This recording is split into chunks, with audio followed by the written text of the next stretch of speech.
Welcome back to our yearly reading as I give you these introductions of each section. And the section this week is going to be 1 Chronicles chapter 3 through 19. It's important for you to understand the reason 1st and 2nd Chronicles was written, because much of it's like 1st and 2nd Kings, is that this was basically for the people returning from exile from Babylon. Remember, like we said last week, finally Judah is destroyed by Nebuchadnezzar, and the temple's destroyed, and so Nebuchadnezzar takes the people captive to Babylon. But 70 years later, with the decree of Cyrus, 50,000, now that's a lot, but not really that many. Many, and most of them stayed in exile, stayed in Babylon.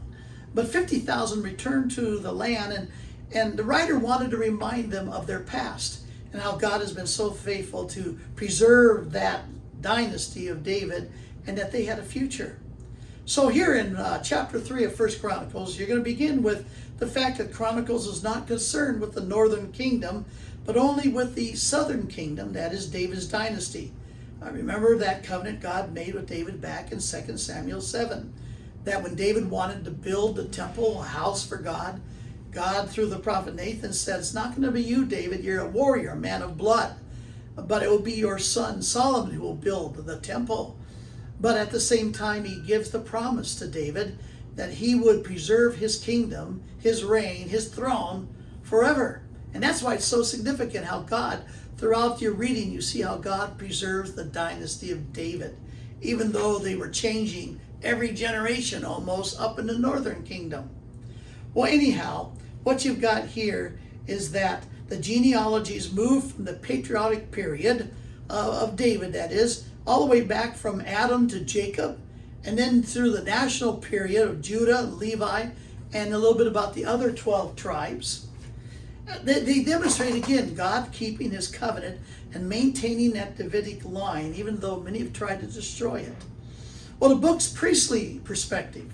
At the same time, in 1 Chronicles, they'll talk a lot about the priest, and these would be the tribe of Levi. Remember, all the other tribes were given land except for Levi.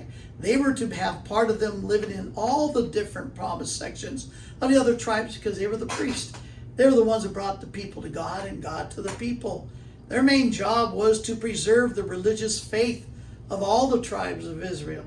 And sometimes they were successful, really never successful to the north, but somewhat successful in the south. Well, compared with 2 Samuel, that remember about David's life, in 1 Chronicles, it is seen in a more positive, different light. See, Chronicles doesn't mention David's struggles with Saul or the 7 years that he had the first part of his reign, not over all of Israel, but over Hebron and Judah. And then it never mentions his various wives or the Absalom's rebellion. And nor is it going to mention his interplay with Bathsheba. Chronicles, again, was written as a more positive presentation of this one who was promised by God to be the king and that his throne would be forever. Well, Chronicles will add David's preparation. See, where David does not get to build the temple, he does get to do all the preparations for the temple and its worship. And all these preparations are not even mentioned in 2 Samuel, but they're going to be mentioned here in Chronicles. Now, only one chapter is given to Saul's reign. Remember, Saul reigned before David, but because his heart wasn't with God, all he got was chapter 10. Well, then you're going to find out that David's coronation, the story about that, all over Israel, after he had basically ruled for 7 years over the Judah, part of Israel, finally all 12 tribes, all of Israel will be united unto David. And in chapter 17, God's going to establish his crucial covenant with David. And then you're going to see how under David's reign, the kingdom strengthened and it's expanded under his reign to one of the greatest kingdoms that will be given over to his son Solomon. And we'll pick that up next week.